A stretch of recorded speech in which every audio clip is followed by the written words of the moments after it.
We are not changing per se the role of government and the role of the citizens, especially young people. But I am not apologetic if I tell young people to be proactive to create jobs. I will never be.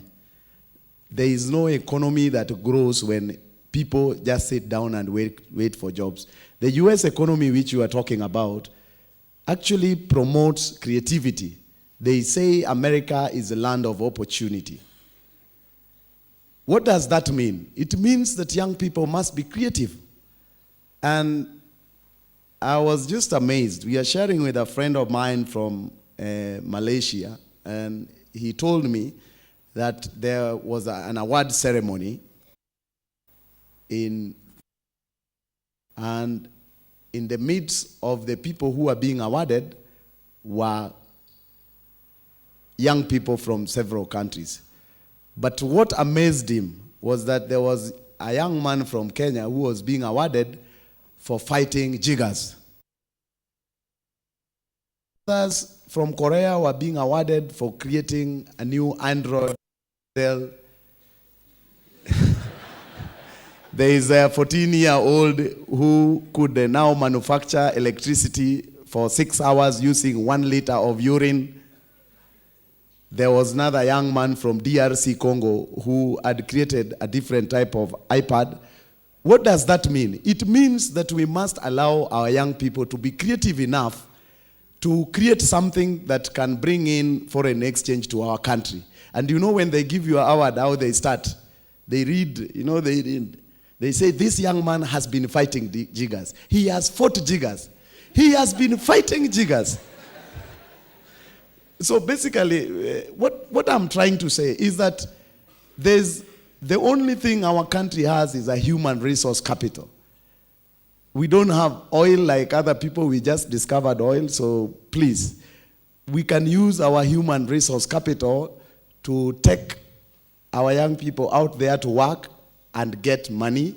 We can also create employment through the BPOs, which I've talked about. So we are going to create employment. But as we create employment, we would like young people to be proactive, because government is now doing what is called to create an enabling environment for people to do business, including young people. And I want to combine it with the second question of that enabling environment and the cost of production, which I talked about. And as I'm concerned as you are, that while we spend 120 billion to put into our national grid 250 megawatts, Ethiopia spent $2 billion, which is just less than $500 million, to put into their national grid 1,000 megawatts. I am concerned because I cannot stand to see our country lose a direct foreign investment in manufacturing. They moved to Cairo. Cairo now is in turmoil. Yet we cannot bring them back because the cost of energy is still low. So I am as concerned as you are. And I'm sure I can assure you that Jubilee government is a listening government, and everything will be done to ensure that the cost of energy goes down. We've been able to discuss the same. The taxation system. It is true that even in the US and other countries, developing countries, there are those tax incentives you give to either investors or people who are creative enough to be able to do more business and create employment for other people. And that is critical because if you do that, you get many people. If we get many young people doing business and creating jobs for others, then that will be good. I think that is one of things that we will be able to discuss with those concerned in government. And I am happy that this business school wants to have a youth incubation center. The Youth Enterprise Development Fund has a partnership with Kenyatta University. We've given them about 5 million for their business incubation center. I can assure you from this podium that we will partner with you.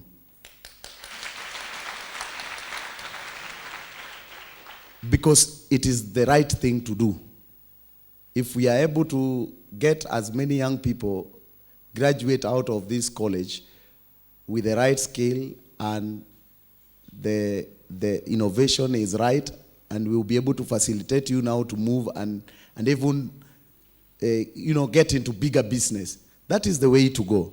And also, I did not tell you, the virtual offices which we are setting will also form part of the incubation centers. Because you'll have an office, a young man will walk into an office with a chair, an executive chair, 2 seats for visitors, where he can hang his coat. He would have a computer ready. He would also have a telephone on his desk and share a boardroom. And then we also make it an incubation center. So even in that incubation center, we will partner with the business school, Bwana Iraki. We will partner with you in the business school to ensure that some of the young people who are here are able to also part-time volunteer at those centers. So I think those were the areas. Thank you very much. Thank you, Bwana Gor. Bwana Hans, you had one question to respond to.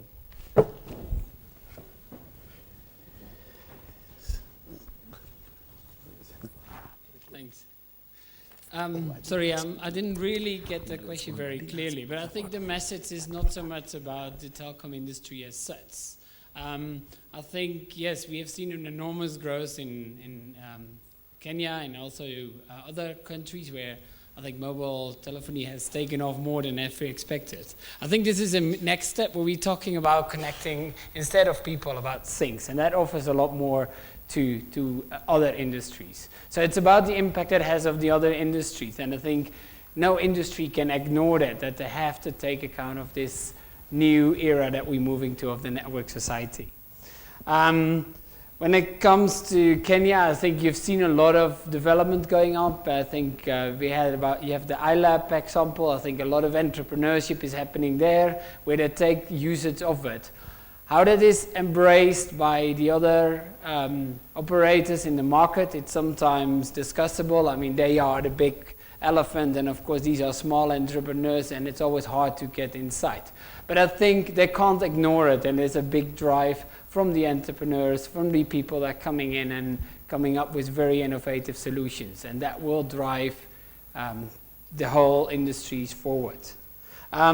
When it comes to management information systems, I picked that up that you're talking about there. I think information is much more available as well, and collaboration about information that is available is also very, very important. And I think companies can't ignore the external view as well. And there's a fantastic example that one of the fashion brands tried to change their branding. And actually before they actually went out and changed it, they actually put it on the web and were advertising this is our new branding. They had so many negative feedback from their consumers that they had to roll it back. And I think it is so much more power is in the consumer, and that the industry has to take part of it. Thank you. Thank you very much, Mr. Hans Piet. More questions and comments?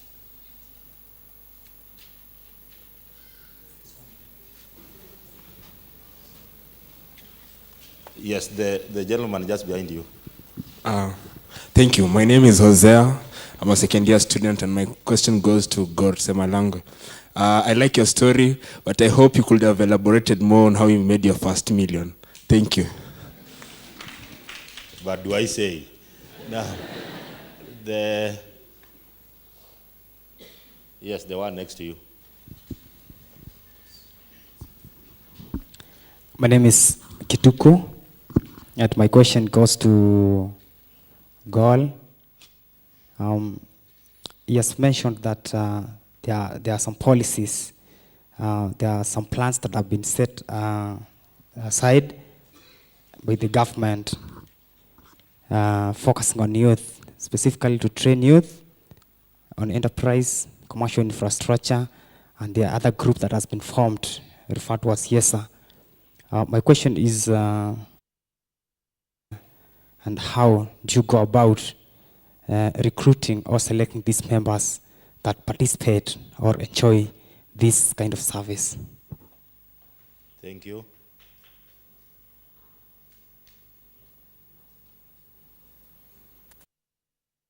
Gentleman.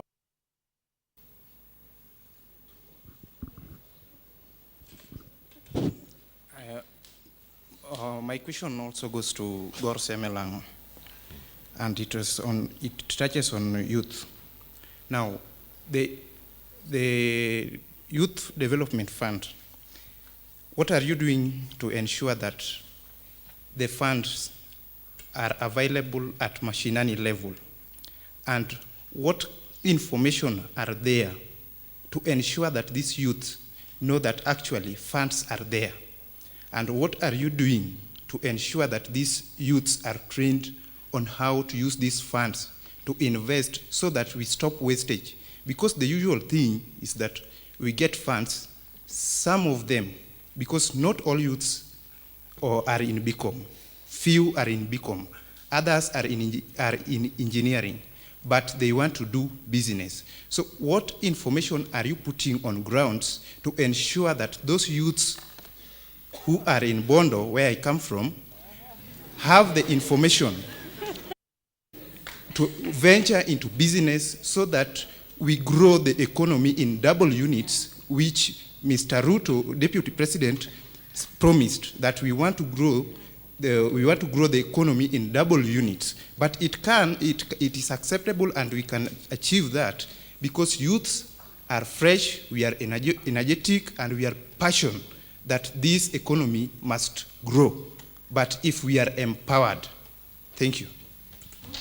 Thank you very much. Dr. Kinoti.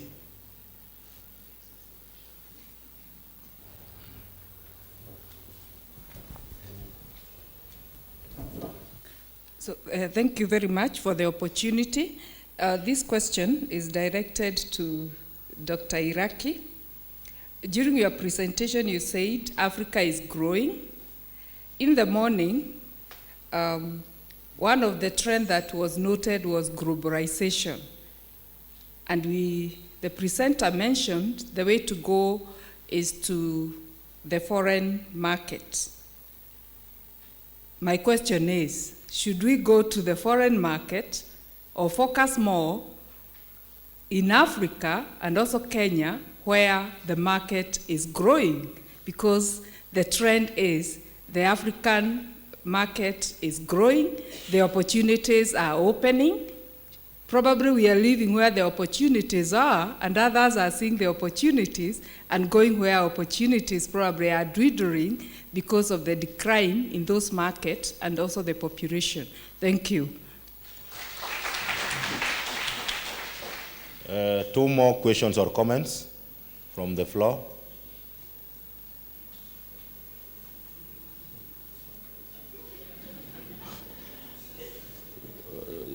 My friend here, are you Kipsang? Kipsang? No, please.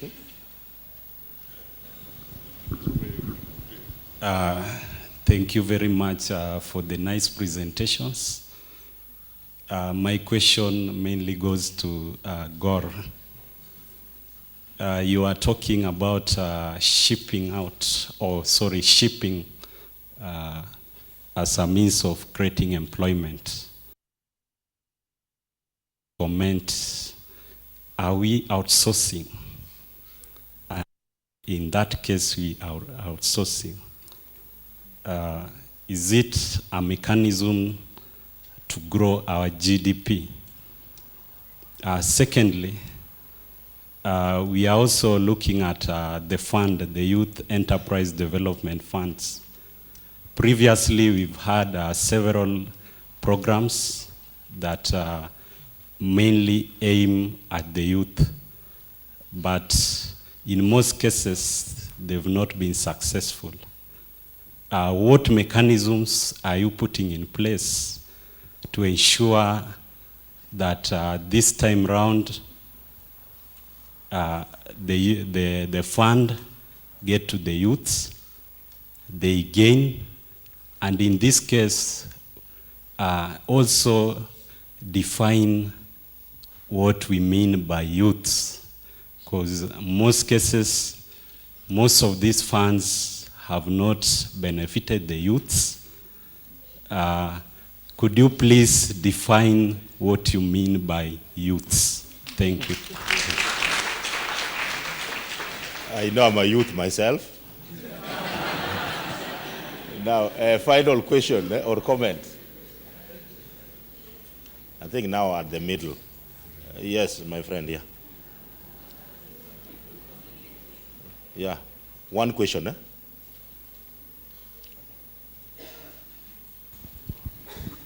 Thank you for this noble opportunity once again.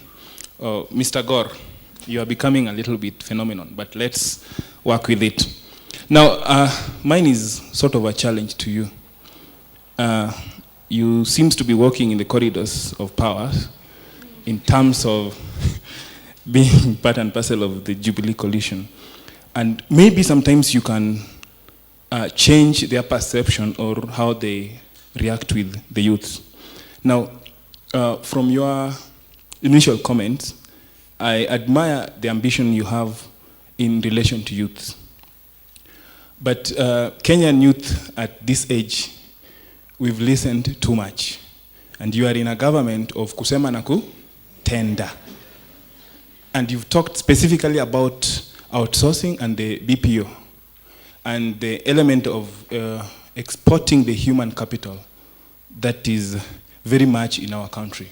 I want to ask whether you have a structure where you've talked of maybe nurturing. You still don't have the structure to nurture or the centers of nurturing the same. And maybe if you can respond, if you have a mechanism where all the youths, especially the graduates, can deposit their resume and their CV to enable you or your organization to help. One of the reasons that are affecting youth is how to reach these institutions for help and how they can also help this country to grow. You are concerned about why Kenya is using 120 billion to bring, yes, thank you, to bring only 250 megawatts. And that's why, that should tell you why we are number 4, not in Africa, but in the world in terms of corruption index. Thank you, thank you. Thank you. Now you want to proceed as follows. One question for Bwana Hans Pitt. Question for Hans Pitt.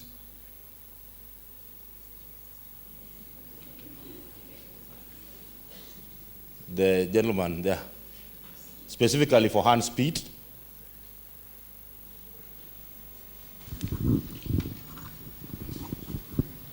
Now, Mr. Hans, I study communications. I'm a master's student. You talked about the advantages of network society. They are good. But my concern is about their effects. You know, in everything, there must be the intended input that comes with unintended. Now, you realize that it causes loose moral fiber in the society. For example, it has reduced the rate of communication, normal communication between people, so that you find that people communicate online so much. So what are you doing about it? And also the fact that it has encouraged a lot of access to pornography, and in the banking sector you find billions of amounts getting lost through digital crime. Thank you. A question to Dr. XN Iraki. Eric. Eric is here.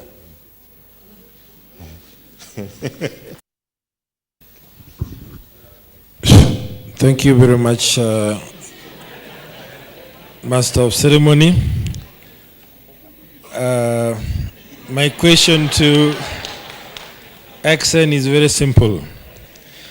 In his presentation, he talked about the future is in Africa. And he made it look like he's a water flowing from Mediterranean, going all the way to Pacific, and then coming to Indian Ocean. Now, what sort of model are you proposing? Or do we just sit and wait that the future will come in Africa? Thank you.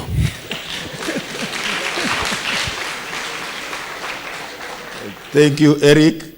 I think Bwana Gore Semelango has enough questions already. Or do you want to ask him one more? Huh? You know, we'll have to invite him here one more day, yeah? Just to talk to the youth. They are really interested in the Youth Development Fund. Eh? I'm told I've not been gender sensitive.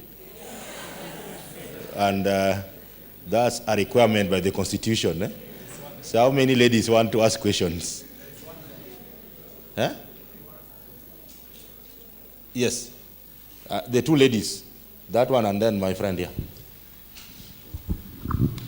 Thank you, Mr. Thank you. Thank you, Chairman. My question goes to Dr. Waithaka. I'm asking about the way future lies in Africa. And we've seen that in our continent, Africa, most of our leaders, the presidents are dictators. And if we see that, we don't know when most of them are going to end their leadership.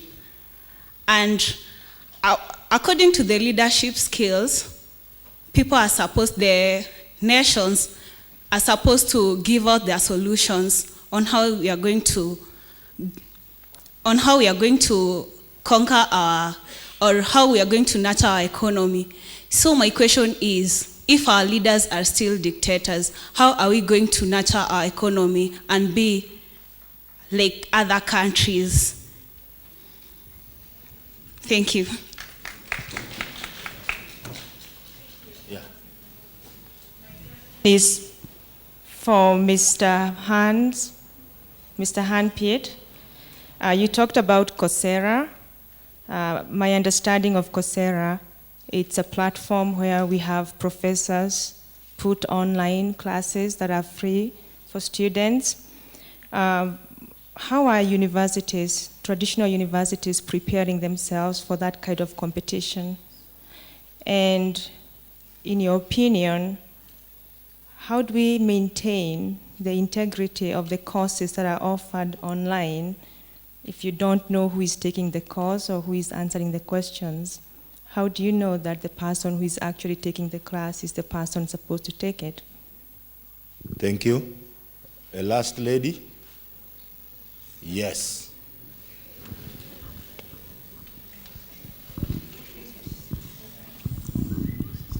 Finally, I've been given the mic. Actually, it's not a question. I just want to thank the speakers for today, and actually our own Dr. Iraki. Thank you very much for the being optimism and thinking that in Africa we are going to develop. But the question is,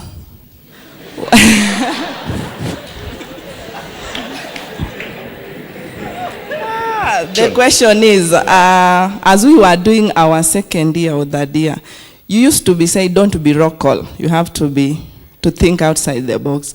But now, thankfully, you are back home. We have now to think locally. Now, what are we going to do as Africans so that we are able to move this ship ahead? Thank you very much. I think we'll proceed in this order. Dr. Iraki, you can respond first. Then Mr. Hans Piet, and finally, Banagor. Okay, thank you. Yes, Exen. It seems to me that some of the students in this group are taking this forum to settle grudges with me. But I'll take that very kindly. I think you have asked Mr. Gold so many questions that I have to help him or assist him before I respond to mine, very briefly. I think one question that was asked is, who should create jobs, the government or individuals? And I think support him. I will support him that it should be individuals. And I will challenge you. Bill Gates was 19 years when he came up with his company. Who is 19 here? Nobody here looks 19, let alone being 19. It means that if you have not yet created a job or a company, you're already late. So I think what he is saying is what is already accepted elsewhere. Zuckerberg, Facebook man, how old was he when he started the company? He's not even 30 now. He was 22 years. Most of you are older than that. Now let me surprise you why we should create jobs as individuals and not the government. Do you know any company the government has ever started in this country? One company that was ever started by the government, apart from the government itself. Most of the big companies are started by individuals, and I'm going to talk about that later. By the way, if you sacked everybody in the government today, you sack all the teachers, all the civil servants, do you know how many jobs you would create? Only 600,000 out of 40 million. So there's a very good argument that we should create jobs as individuals. And you have not created one, you should start now. Another reason why you should create jobs, one of the most popular degrees in this country is Bachelor of Business Management, BBA, or Bachelor of Business Administration. We also have MBA, Master of Business Administration. And I want to challenge you, whose business are you supposed to manage or administer? It should be yours, not other people's. Don't spend 3-4 years taking a degree to work for other people. And that is exactly the reason why most of you will not play golf. Because you will be working for other people instead of other people working for you. And if we have to create jobs, let's be creative. Now, before the revolution in Egypt, Egypt was receiving about 10 million tourists a year. And you can imagine the number of jobs that were created by that. And what were they coming to see? The pyramids. And what are pyramids? Graves. So our biggest tourist attraction in Kenya today should be Rangata Cemetery. So we need to start thinking outside the box if we have to create jobs in this country. We cannot do things the same way we have always done. And I think somebody asked me, if Africa is rising, what should we do? Should we stop going global, we become local? And by the way, that lady there, I don't remember your name. I'm told the word local means whiskey. You can see I have a swag. I know that. So what should we do to make Africa rise? A few suggestions. One of them is we should allow free movement of people. You notice that in your village, most of the most successful entrepreneurs are not indigenous. They traveled from one place to another. It's not just in your village, it is in every country. Entrepreneurs tend to be people who move from one place to another. That is why you find Indians in this country are very good entrepreneurs. And they exploit opportunities and they find us here because they see things we cannot see.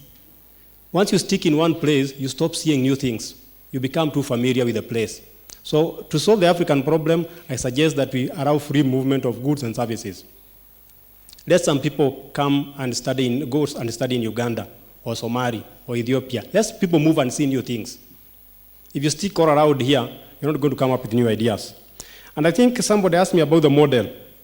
What model should I use to make Africa rise? Very simple. Focus on science and technology. I can say that in any forum. Look at some of the biggest companies in the world. IBM.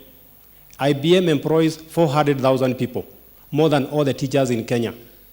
Is IBM based on history and geography? It is based on science and technology.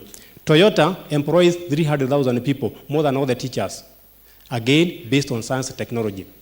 I've never come across a company that is based on history, that is built on archaeology. If you look at the most advanced countries from Southeast Asia, including China, they are focusing on science and technology, Samsung, Hyundai, and so on. Actually, in my lifetime, I've traveled all over the world. I'm not boasting, I'm just informing you. But I have never met a Chinese. I've never met a Chinese or a Japanese or an Indian who tells me I'm doing a PhD in political science or in history. You find them doing molecular biology, engineering, science and technology. And that is why when you go online to try your luck to get a green card, the US government is looking for them. They're telling them, please don't go home. We are giving a job to you. So we must focus more on science and technology. And very important, we must believe in ourselves. You know, I'm surprised. You are just asking goal, what can the government do? What have you done yourself? Unaomba serikali. And I want to challenge you. All of you use internet. Is that true? Some of you have earrings as we talk. You are listening to music. How many of you use those earrings to listen to BBC News? Earphones. I'm talking about earphones. Not earrings. How many of you use them to listen to BBC News? If somebody asked you today, which is the fastest growing industry in Kenya, can you tell us? If I gave you 10 million today, where would you invest it? Have you done research in the most entrepreneurial fields in this country? You have not. You have not done your part in looking for information. And I will give you an example. What is the name of Kim Kardashian's husband? You see, there is a chorus, Kanye West. Who won Nobel Prize in economics last year? See, that's not your problem. He has budget from cover to cover. Anybody? You are even asking whether you have seen it, but you can download it online. And you'll be able to know where the government money is going, so that when you are forming a company, you know exactly what type of services or products you should offer. So let's also believe in ourselves. Now, the final question was about, I'm going to give you a very radical answer. All those countries that you are talking about, Southeast Asian countries, Singapore, Taiwan, Korea, and so on, they developed because they had somebody close to a dictator. And to do your history and find out. In economics and political science, we prefer to call them a strong man. And I want you to challenge you. If President Moi put all the powers he had in the right course, Kenya today would be a developed country. Dare I say more?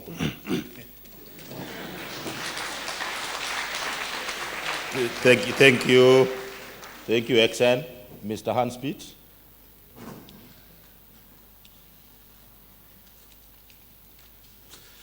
Thank you. Very interesting questions, especially being more a technical guy to answer some more social impacts of digital media. I think any revolution or any new technology that comes in will have impact on the society. I mean, it will be about challenges and opportunity. But I think the benefits really outweigh the challenges or the risks that we have. I think besides having a digital society, we still live in a normal society as well. So I think that society still got a responsibility when it comes, for example, that you mentioned about people living more online than in the real world and just be in the social media world. I don't think I mentioned that I'm born and raised in Amsterdam, so that note about pornography is probably a different note to me, because I think in Holland that's very much accessible anyway, not only online. I think also on that, I mean, if people want it, they find it anyway. And I think the industry finds solutions for the risks that come along with new technology and what we're seeing now. But once again, I think the benefits of a new digital society is outweighing far more the risks that there are there. And I think one more comment is we live in a free market and a free society. And I think banning access or limiting access to information wouldn't benefit any market, not the global world either. And I think we have seen adoptions moving into more free access to media globally anyway. On the question of education, I think there is different ways of implementation, in my opinion, how we see the benefits that come from network society towards education. I think it's more about the way we share knowledge, how we collaborate, how we do knowledge sharing, and how we can learn from that. So that is the one end, and there's so much more information available. I think when it comes to more formalized training using ICT, I think that, as I mentioned, that should be still more formalized as well. So to be able to address certain subjects to the right audience, of course you need to know who your audience is. That addresses the question. Thank you very much. Finally, the mighty Gor Semelango. Karibu. Thank you.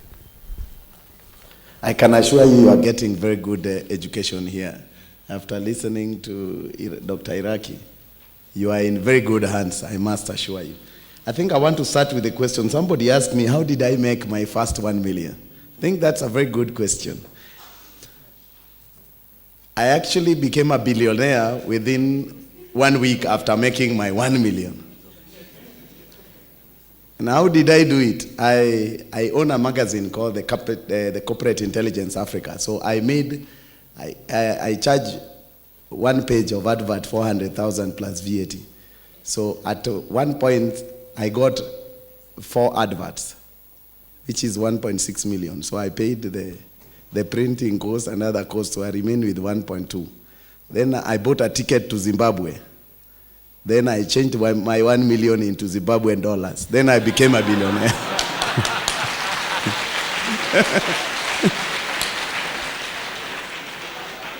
So I achieved my dream.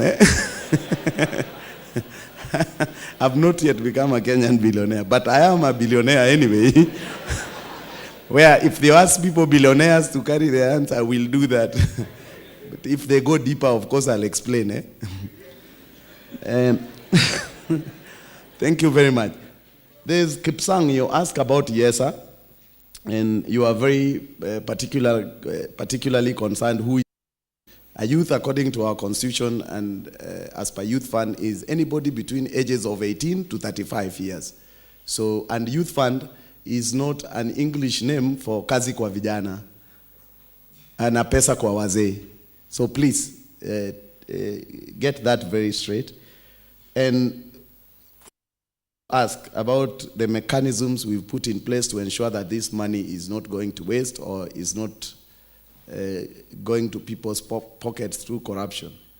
I can assure you, as chairman, my monthly pay I am giving to a radio station called Day2 Radio, if you listen, and they give out to young people who call themselves hustlers, and every month. So I struggled, and so therefore my motivation is not to go and pilfer the money. My motivation is to ensure the young people get what is rightfully theirs. They must get jobs, they must get this money to do business, because that way I will achieve the happiness.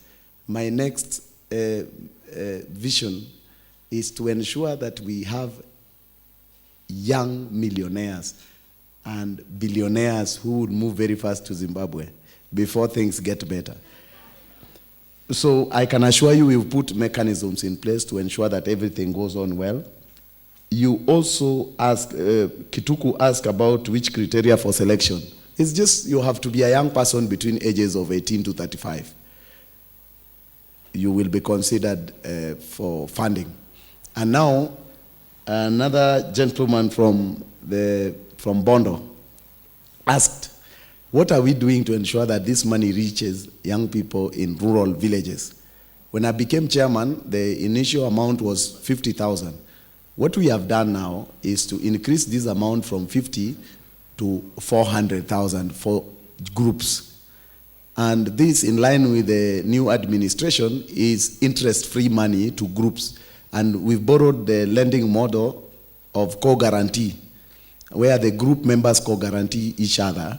After they've repaid the loan for the group, you can also borrow as an individual within the group without any collateral. We borrowed this from Bangladesh, the Grameen Bank, and it's now doing very well. So we have constituency officers in every constituency except the new 80 new constituencies. So we are going to employ them to ensure that those young people in rural villages get this money and do business with it as groups and as individuals. Now, there are many, I didn't have time, but we have other models. We have agribusiness, which we are partnering with Amiran to ensure that we give our young people greenhouses, either as groups or as individuals in the rural villages, to help them do their business where they live. And number two, we also have incubators, a hatcheries project, where what we're doing is giving groups or individuals who have access to electricity incubators. One can hatch 528 eggs, and then we link them to the market. And as you know, Congo here is importing tomatoes and onions from Belgium. Yet, KQ has just bought a cargo plane, and they would like to carry cargo from Kenya to those places. So we are going to link these two markets. So those are some of the programs to ensure that there is no rural-urban migration. And we keep young people where they are, and we ensure that everything happens as it should be. And there is also the guy from Bondo had asked about engineering student who wants to also do business. One of the amazing things when we are discussing with the Ministry of Education officials is that in Western Kenya, those colleges, they have bought a lathe machine worth over 1.5 billion for several technical colleges. As a country, we have been having what is called mismatch. You know, you choose a course before you go to the university. So when you arrive there, you realize that's not what you wanted to do. So you have misplaced ambition. Somebody wanted to be a pilot, but he ended up being a matatu driver. He's still ferrying people anyway, and they still call him pilot. And now we even have ladies. You know, now you have makangas who are ladies. Maybe she wanted to be a cabin crew, but she ended up being a matatu makanga. So I think our education system will also have to change somehow to accommodate that. Because like the engineering student you are quoting, saying maybe they want to do business and engineering may not be their thing. Or as they do engineering, they would like to do another business. But you can imagine if you had this engineering student who wants now to do the same line of business of engineering. Because you have these technical colleges where you have a lathe machine that can be able to make bolts. Yet, the fellow you want for that technical college, the entry point is C+. The fellow who has C+, is actually sweet-talking the uncle or the father to take them for a parallel course at the university to do something else. So you have this machine lying down there, yet there is a fellow at Gikomba who left school in standard 8 or form 3 and has removed his clothes, is remaining with a vest. He heats that metal to make a plate of making chapati, you know it? And he makes 2 in a day, and he sells 120. By the time the fellow goes home, he eats 2 packets of unga. He's destroying our economy. So I think there is that. So our education system must be able, if you can be able to link that guy to make the lathe machine productive by making those sufurias, you know, you'll be able to make like 100 of them in one day. And he'll not use the same energy, the kilojoules or calories of energy is using to do that. Then there's a very important point somebody raised about the rate of lending. Actually, it is true. There are 2 issues that are very fundamental in any economy.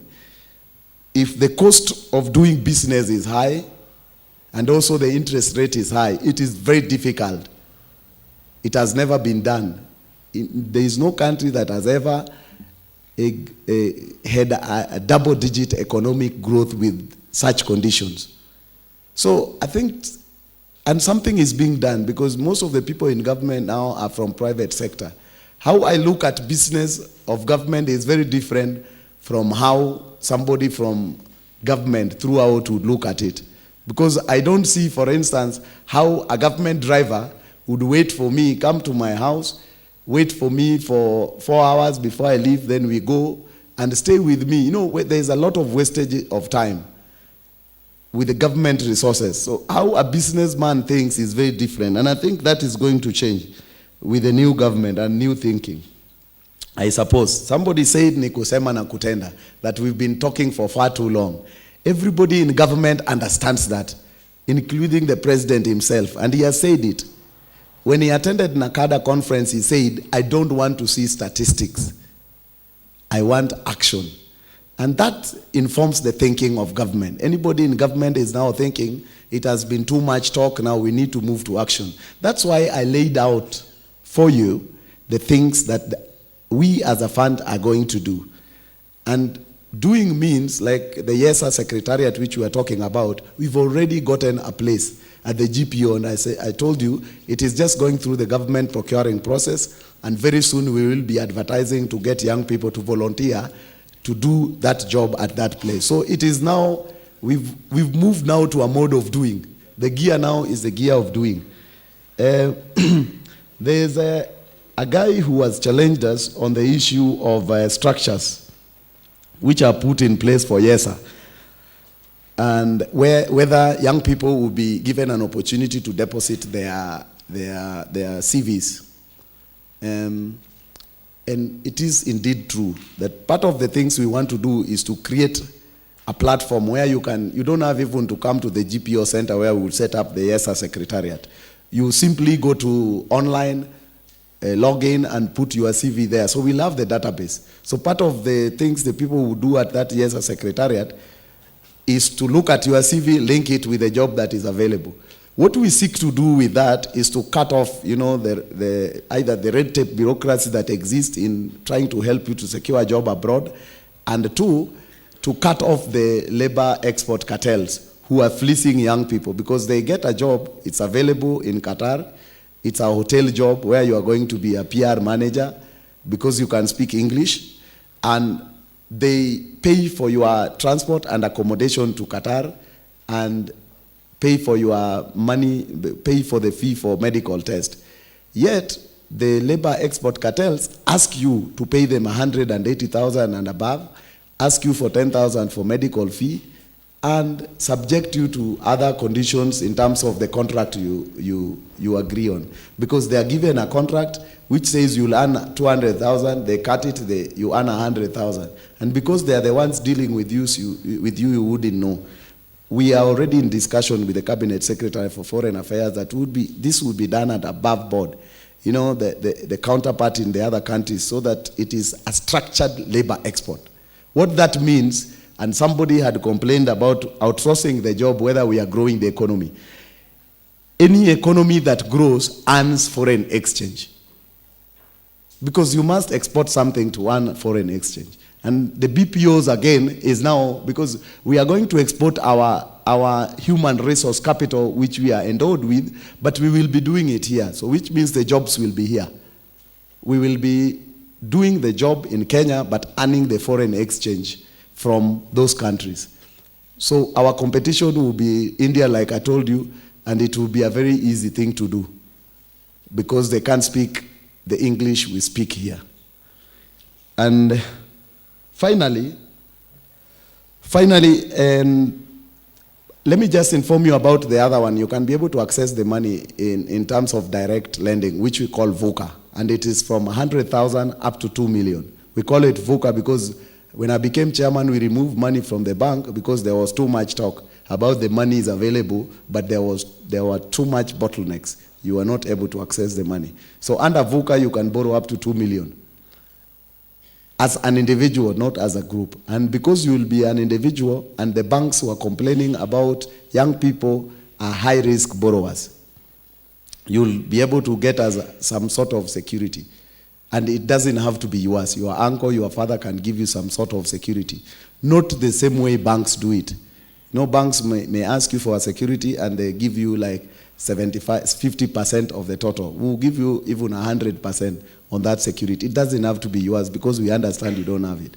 But apart from that, we've also partnered with about 2 banks on credit guarantee scheme. Credit guarantee scheme means this. Young people are high-risk borrowers. If we borrow, for instance, Hosea, we borrow you money, what we will do, or you can do, we give you 2 million. You can actually go get a visa because your bank balance will be okay, and so you can get a visa. And you go to America, you marry there, and you stay there. And we will not be able to find you. So we have a credit guarantee system with a bank. We say, we are giving you 100 million as guarantee that young people are good borrowers. Then you can go and get money for your startup. Are we together? So that is also a scheme that we have. So, but finally, I think I want to agree with Dr. Iraki about Africa rising.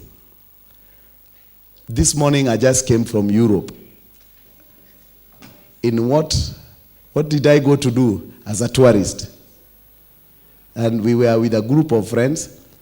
We went for 7 days. When we went to the embassy to get us Schengen visa, the ambassador could not understand how a group of Africans want to go to Europe for holiday or for as tourists. So he, you can imagine. Because they are used to Europeans or Wazungu coming from Europe to come and watch wild animals here.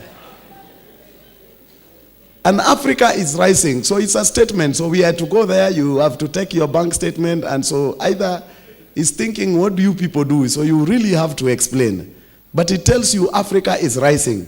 But more so, I want to support what Dr. Iraki was saying by saying that by going there, you learn certain things. Because we have tour guides. So you go there, so you have this Muzungu who has to take you around. The way Africans here take them around to see lions. Now, what amazing thing did we learn when we went to Europe? We went to several cities in Europe. The last city was Vienna. Now, in Vienna, there is a place which is called, it's called Kronbrand Palace or a castle. These people don't do anything else. You go there, that place alone, it is just one place.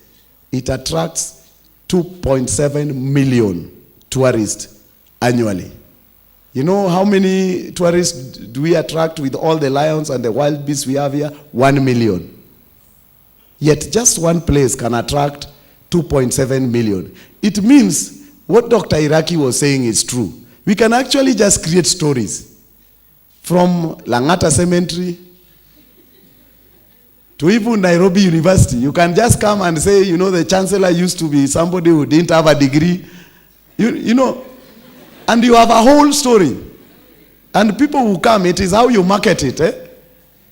And we will go to Langata Cemetery. After Langata, you just go to a building at KICC. And KICC alone with the history of KICC. And you say this building used to belong to a political party. And for all these years until this other government came and all this, and you tell the story, and we can get more tourists for KICC alone, we can get that number. We can get 1 million from KICC. Langata could fetch for us 2.7 million.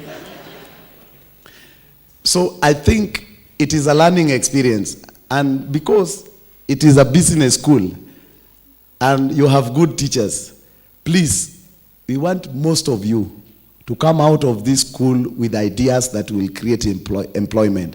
I would be very happy to come back here next year and I'll be told that you remember the group you talked to. 3 of them have now created 700 jobs each. And I would be shown where they are, and I would be a very happy man. With those few remarks, which were not very few, thank you very much, and may God bless. Thank you very much. Now, distinguished participants, let us give a hearty clap to our 3 keynote speakers.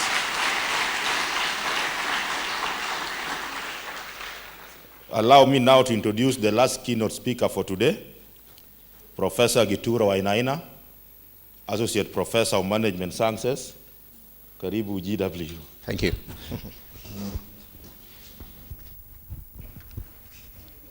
I'll do it. I'll do it. It's okay. Thank you very much, Aduda. I think what I got from Go is somebody who can sell ice to Eskimos. And I think that's the spirit, I think. And I think I also became a trillionaire when I went to Zimbabwe, and I bought it for $1. So perhaps I'm in the same league with you. But I think I'll pick from what they've been saying, Iraki and him, because what I'm going to talk about is actually, as you get here, how are you perhaps going to create opportunities for consultancy? Get out of here, how do you create employment? And I think that goal goes so well with what you have been saying. And one of the things I want to really emphasize is that initiative when you get from here, the opportunities there.